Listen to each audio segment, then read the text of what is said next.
Някога бях любимият шут. С смешки аз краля разсмивах, но от моите шеги тежък удар го срази и аз попаднах в килия.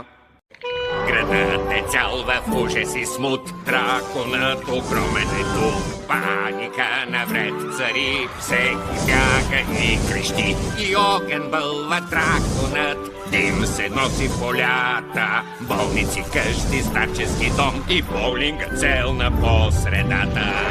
Не, и скъпата ни боулинг зала!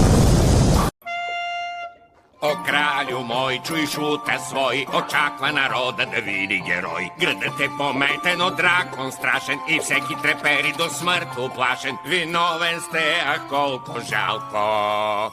С вина душията залива ви сега срама. Ла-ла-ла-ла-ла-ла-ла-ла-ла-ла-ла-ла-ла-ла. Стои с вина душията, залива го сега срама. Ла-ла-ла-ла-ла-ла-ла-ла-ла-ла-ла.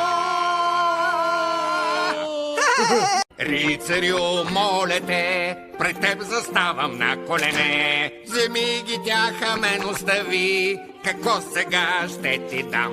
Виж! Ах, дочувам, принцесата в беда е и така силно вика, последен зов това е. Живял нявка дракон, добър и красив, с любящо сърце и остави ме жив.